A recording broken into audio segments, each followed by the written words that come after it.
In this video, we're going to be going over the ALVT in World of Tanks Heat. So this vehicle is under the Agent Kent. He has a couple of good things going for him. So the Agent itself has ultimate contracted strike. This is a kind of like guided missile that you lock onto multiple targets. It's kind of similar to a McCree ult in the sense that you lock onto multiple targets, and I believe it's almost as many vehicles as you can see in the ultimate itself. And after just 1 to 2 seconds, you'll get a small lock. This will do about 300 to 400 damage per target. And if you wait about 4 to 5 seconds, you'll get a larger lock for the Hellfire missiles. This one will do about 1500 to 2000 damage to targets. Kent also has the passive Rising Tempo. The base reload is increased for the vehicle by 12.5%, and successful hits decrease the reload time by 7.5% for 20 seconds, stacking up to 5 times. So that is the reload shown here. The 5.96 seconds is included with the 12.5 seconds. So overall, we're just kind of worried more about an actual 6-second reload. You don't have to worry too much about this extra 12.5%. It's already in the base reload. When it comes to the abilities for the ALVT under Kent, he has the Dirty Substance, which is kind of a large grease pool that allows for slowing down of enemy vehicles, and also it kind of makes their vehicles slip. You can also light this ability on fire with a grenade cluster, or if you take the APHE upgrade. Either or. I do prefer using the actual grease as a slowdown, and it makes it easier to hit crits on some people as it swerves their vehicle out of control. When it comes to the grenade cluster, the grenade cluster is a bunch of grenades in an arc that will explode on impact with any enemies, or if they don't make any contact with enemies, they explode. So if it's near an enemy, it will still do damage after it explodes. This also has good synchronization with Rising Tempo, as each instance of damage done by the grenade cluster is counted as a successful hit, and will reduce the reload time by 7.5 seconds up to the stack of 5 times. So if you're able to do 5 to 6 instances of damage, you're actually able to get your reload down to 4 seconds almost instantly. It is good to kind of open up a fight with a grenade cluster, just because it is a high amount of damage. If you do hit almost all of your grenades, it's about 1000 to 1300 damage on enemy targets. When it comes to the agent skills, these are the ones that I currently use. So in slot 1, I have the well-oiled machine, which increases the hull and turret traverse speed. So the reason why I take this is the base turret and hull traverse speed is kind of slow, and the vehicle itself is a bit sluggish, especially when you're stock. It doesn't have the greatest acceleration, and even with turbo, it doesn't really alleviate it because it doesn't have a high coefficient with the turbo. So even when you're at max speed, you only get about 10 kilometers more speed with the turbo.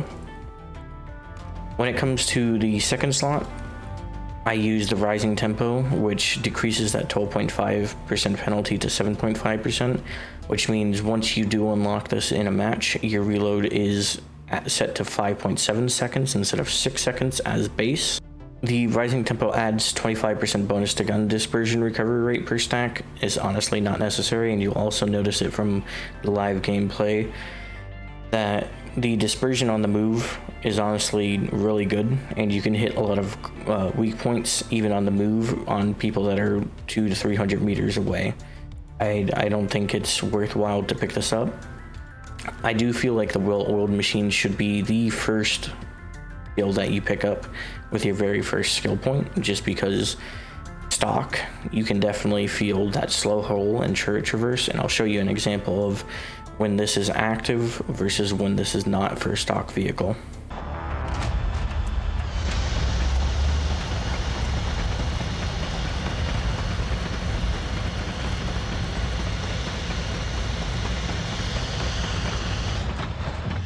For the third slot, I use the minus 15% to energy cost of all abilities. Essentially, the abilities are expensive. and I just kind of want to reduce them. The shell velocity also is not necessary, so the energy cost is a better option. And then for the 4th slot, I use time management. It reduces the minimum lock on time for basic strikes from 1.5 to 1.2 seconds, and kind of just makes it easier to actually get that full lock on. When it comes to the actual mods itself, there's a couple of things that I want to go over. For the grease mod, I don't recommend really any of these other ones too much. They're a bit too expensive for my liking. This just kind of alleviates the energy cost and makes it easier to use often, but I wouldn't recommend actually purchasing the mod until you've successfully gotten every other mod for the vehicle. For the grenade mods, I actually do recommend you pick up the grenade cluster increase as soon as you can. It's not the first mod I recommend. The first mod I will go over soon, but the only one that's worthwhile getting here is the grenade cluster count. The launch range doesn't really matter too much, and the flight speed also doesn't matter too much, and this just kind of nerfs it overall and isn't worth it. For the firepower mods, there's a few good ones here. I use the 27G just for the fact that I like having a 2.9 second reload. I would say that the 253 is also a valuable option if you want to set your grease on fire, and it does allow you to consistently set it on fire. However, my playstyle, I don't usually set the grease on fire, and I just use it more as a barrier to kind of get crits. The other options in here, I just don't recommend using at all. I don't think the tech is worth spending, especially with it being so difficult to get tech, but either of these two options are good. The APHE does allow you to get down to I believe a 3.7 second reload. This allows you to get down to 2.9 second reload. For the toughness mod, I use knit. It increases the armor by 20% on the front of your turret, so essentially this part of your turret is increased by 20 millimeters. It's not super noticeable for some vehicles like the Leo and stuff, but when you're fighting things like the T62, it actually is useful because it's right on that range where a slight angle can make it bounce. Anything that has below 350 pen, it's definitely going to make you more survivable against. For the other mods in here, if you really want the hit points, either of these two are fine. If you prefer the hit points over the frontal armor, you can take them. For the side, I don't think it's worth it to spend the 320 tech on this. As the increase in the side armor, I don't think it's justifiable enough to kind of give up this. For the 1380, if you want to be more survivable, especially when it comes against CC, I could recommend this in the sense that it does remove status effects. So this includes being set on fire, being tracked, jamming effects and stuff like that, or even when you get slowed. I personally just don't use it because with the acceleration already being low and the slow hole traverse, this is a bit too much of a drawback for me to personally use. I just don't think it's the option for me and my playstyle, but if you like to be a little bit more survivable, or if you're finding that the status effects are hindering you a lot more than you want them to, I could recommend the 1380. For the legendary mod, I also don't recommend it for the same reason. The drawbacks are even larger on this. The whole traverse being down 10% essentially negates that whole agent skill, and with some of the other mods that I run, that it's even worse by running this. The 8% extra hit points, again, you get 7.2% here. It's not really that much noticeable in surviving. The 10% reduction on the engine and ammo rack are useful, but you have to remember most of the time you're going to be hitting the fuel tank on this front side, so that's not going to be added in here. And if you're getting caught in the back anyways, you're going to still die quickly, because at 10% isn't going to cover being shot, 3 or 4 times in the ammo rack. When it comes to the warded effect, it is good, don't get me wrong. It essentially takes this crit modifier and stuff like that and bumps it up to like 20% negation. At full stacked warded, which is 50% damage negation, you're essentially running around with 5,600 HP. The only problem I have with that is in order to get that full 50% negation, you have to get shot 5 times, and you have to have it spread out between 3.3 seconds. And you know, you generally just can't take that damage too fast, otherwise this warded effect doesn't really come into play too much. Now if you are going to use this legendary mod for equipment, I would actually recommend you swap out any other like rebuild kits for the automatic recovery system for this repair kit for the 550 HP to make you tankier. It kind of synergizes with the warded, and then actually getting the whole reinforcement for the 700 temporary HP, so that once you take like that second shot or so, you can make more use of the warded without it going out of your base HP. Overall, this is just not my playstyle, so I'm just not going to be able to recommend it. However, if you do want a tankier, slower playstyle, that's perfectly fine, and you can go ahead and pick this up. It's just not for me. For the utility mod, don't get it until you have essentially every other mod, unless you actually need the thermal. I should mention, for these 2 mods, you're going to want to, if you're going to get either of them, you're going to want to pick it up as soon as you have them unlocked, as they are very beneficial for playing this vehicle. For the mobility mod, I don't think it's worth it picking up any of these lower ones, other than maybe the TRS 146 for the extra engine power. And that's only if you're not going to go the STR 163. So I go the 163. I know it does decrease the whole traverse, but the engine power does help mitigate that whole traverse lowering, and the forward speed is also very helpful. You also get canceled out if you get hit in the fuel tank or in the engine. Your whole traverse goes back to being unchanged, but you also get an extra 10% engine power. Overall, this is the one that I'm going to continue to run, and I don't think I will be switching to the ATGM 1700. It is a useful modification in the sense that it does add 10% more horsepower, and it does repair your tracks whenever they do get destroyed on a 30-second cooldown. The 5% reduction on your whole frontal armor is not a game changer, so it's not too much of a drawback. But the boost mode regeneration rate is not super high, or it's not high enough for me to warrant it, as it already has a decently high regeneration rate, and the usage for the turbo is actually really low. So it's about 7 to 8 seconds of full use on turbo before it runs out.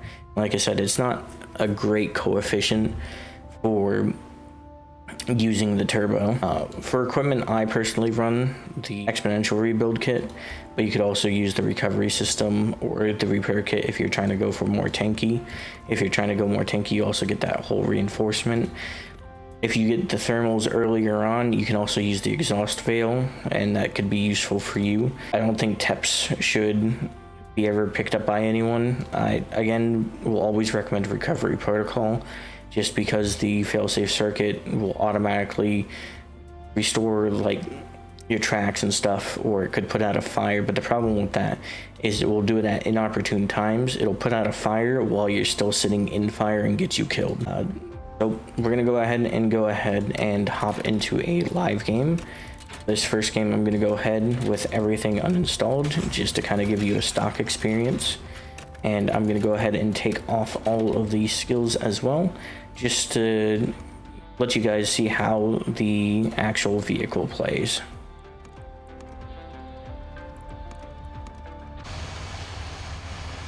Okay, let's go ahead and get into this. Looks like we're in a full player game.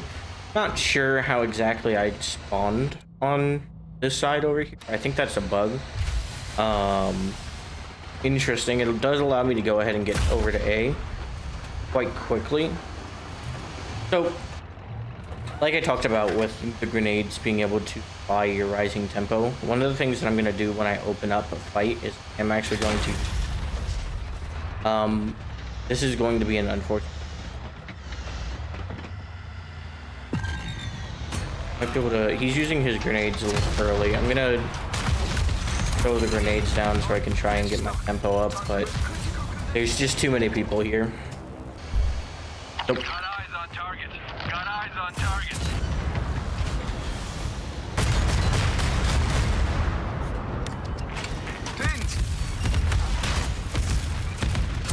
So you can see there, I use the grenades to kind of get my rising tempo.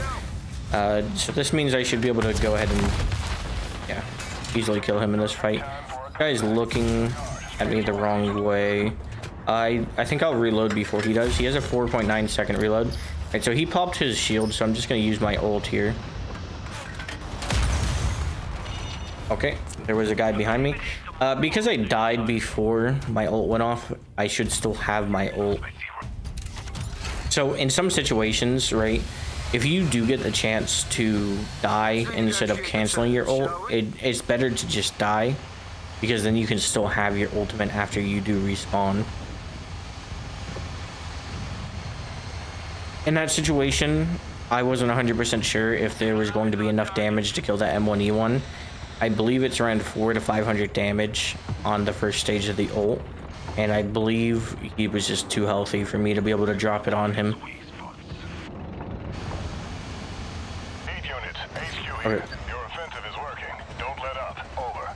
And kind of like in the Ricketta video, it is very similar in the playstyle that you have to do very early on. You got to be quite passive in the sense that you don't have any of the upgrades.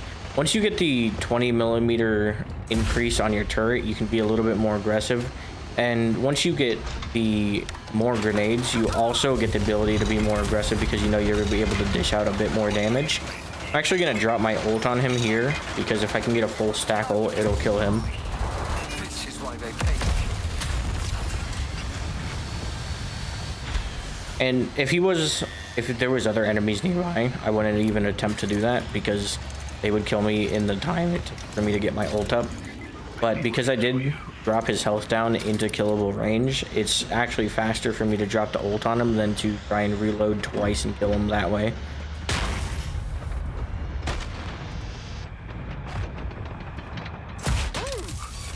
Now, I do really like this gun. It is very punchy. Up close, it's about 600 alpha. Wow, that's a lot of people. I'm just gonna drop it. It looks like I died before I could drop the ult.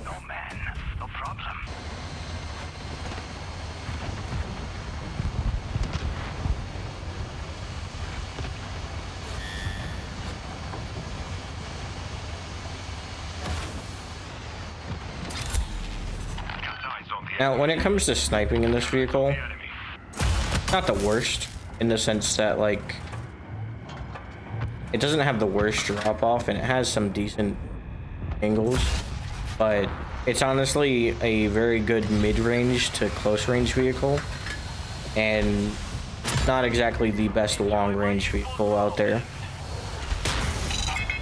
I'm just gonna drop my ult.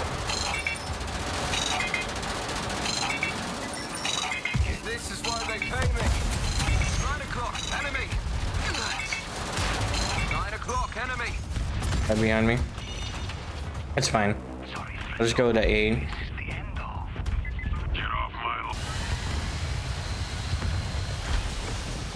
So, as you can tell with this vehicle, its acceleration is very slow compared to like a 2, but it does maintain its top speed quite well. So once you get up to speed, you're pretty good. But it does take a while to get up to speed, especially when you're stock. I think there's going to be anyone. I don't mind giving up the point again. Take it off, because I can get more points. And again, this is the kind of playstyle that you're going to want just to get high score and be able to grind a little bit faster.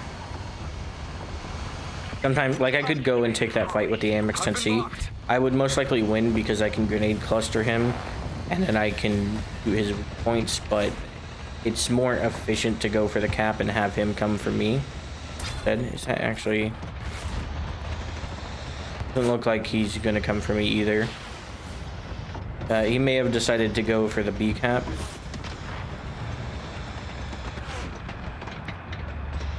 Okay.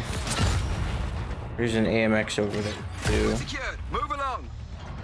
That's one of the instances right there where the turret, even though it shouldn't be that strong, is actually deceptively strong. just in the sense that 3 o'clock. it can bounce distant targets. As you can see there, it's one of the unfortunate parts of this vehicle. Well, hole traverse, that guy can easily get around me. It is why that those skills are definitely needed, especially in situations like that. I will say, as you do upgrade this vehicle and get agent skills, it definitely feels a lot nicer. But I will say the stock grind is definitely rough. It's not the most fun time. So this guy is just gonna sit there. He's not gonna move. Drop my ult on him. This is why they pay me. Good. Be able to finish him off. Wait, and this guy, please stop driving in front of me. Holy. I hit those mines. I drop my grenades on them. So when it comes to the grenades, you also want to aim behind people, just in the sense that it will go past them, and you're more like. Okay. You're in a target zone. Leave now.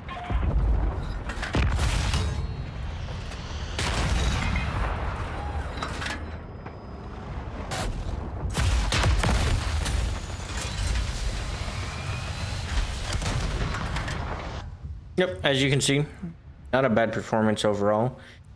It is definitely a bit harder to just do more damage when you don't have any of the upgrades kind of going for you. But once you get all the agent skills and stuff like that, you'll notice the damage definitely come in. And we can go ahead and throw everything back on to the vehicle, and I will go ahead and show you a game with everything on.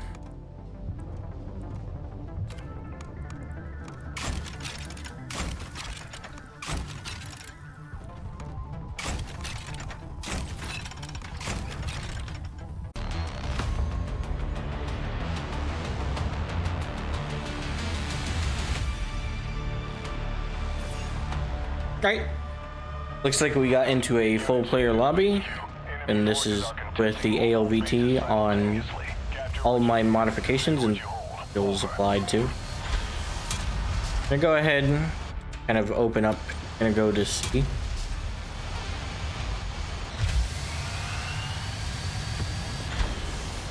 I usually like to start going off on C on this map, just because usually B and A is a clusterfuck with, you know, their whole team tends to go there. It looks like there is just a martyr back there and an XM190. Might actually be able to get his ammo rack. Some real estate. Oh.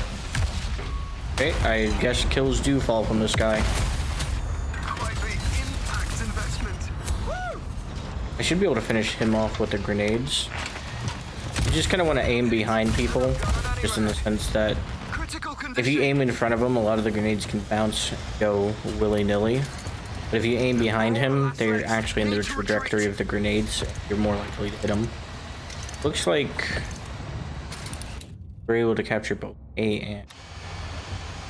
Not sure why that guy jumped off in his town, but we'll do some silly things. I'm kind of just gonna wait. There's not much to do with all the caps being captured. So we'll just wait until one of these points get captured or contested. We can go ahead and fight over A. Gonna go. Okay, it looks like they're capping C now. So what I'm gonna do is kill this guy, and then I don't want to fight an FE, at least not head on, so I'll just kind of wrap around him. I'll go for his ammo racks. Yeah. Fuel tank is right there in that low corner. See if I can. All agents, excellent execution. Keep getting the tempo out there. I'm not gonna sit here forever on A and put them in the room towards me. Gonna go ahead and rotate over to see if I can get that cap. Wonder how many of their team on it. I do know that there's someone capturing B. I'm actually gonna wait until they full capture before I go ahead and kill them, or before I even step on the cap, just because I want the extra point. He's gonna leave the cap, then there's no point waiting. I'm just gonna go ahead and kill him. There you go.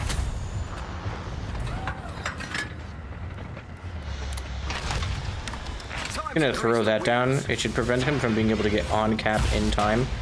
I'd go ahead and track him too while I'm at it. Okay. Like I was able to capture. I'm gonna throw the grenades on him. I'm gonna slow him, which allows me to get behind him and just kind of ammo rack him. Kill streak confirmed. Remind me not to get on your bad side, Agent. It doesn't look like I'm gonna be able to get over to C in time. Cap. Actually might be able to get into the cap point. It looks like I'm just gonna barely be able to make it in. Looks like they did send more people over to B, so I'll just rotate back. I might be able to hit him. No. This person cap. Because I went to point. I thought someone jumped off again. HQ here. Airstrike authorized on base C. It's critical we capture it first. Don't come off, don't come off. Oh, okay. I believe he just ulted. Yeah, that's his ult. Unfortunate.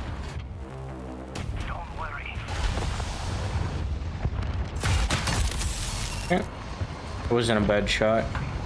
Again, you'll notice that you can pretty much hit your whatever weak point you're aiming for on the move in this thing. It actually has very good on the move version. Perfect time for a comeback. Strike hard, strike smart, Agent. I'm gonna want to kill this guy quick. I'm just gonna drop my ult on him. This is why they pay me. Need to retreat. Pretty effective. That's one way to do it. That is a little unfortunate. Yeah, they are kind of just sitting on the hills, so that makes sense. All that really matters is I was able to decap, so I did get the points for it.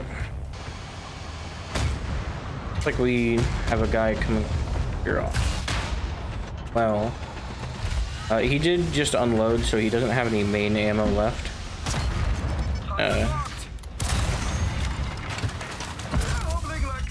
Be able to ammo him, yeah. As you can see, the burst damage on this vehicle is pretty nice, especially with the grenades. You kind of just the grenades to get them low. If you hit a majority of your grenades, you're generally going to be doing about 1,000 to 1,300 damage. You do want to aim behind them because of the arc of the grenades. You'll just hit more, and they do explode on contact with enemies.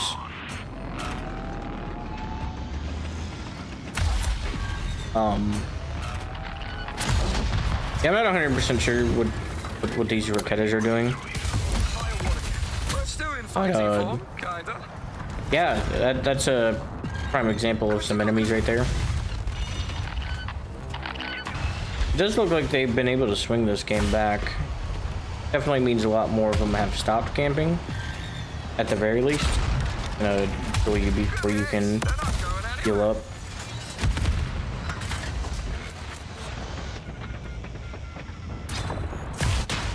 Hoping I could get his ammo, but he's a little bit too high for me to get his ammo. I think his ammo is a little bit lower than that.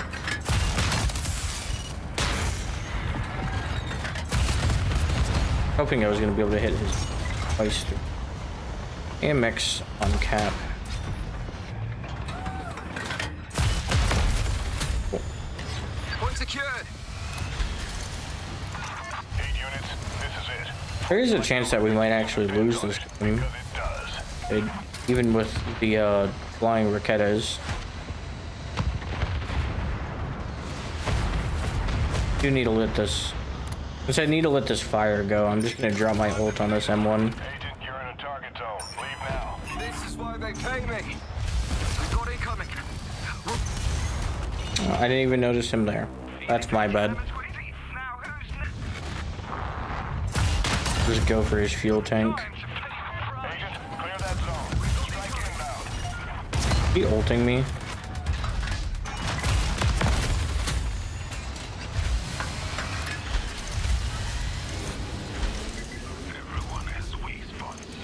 Yeah, this is a pretty close game, all things considered.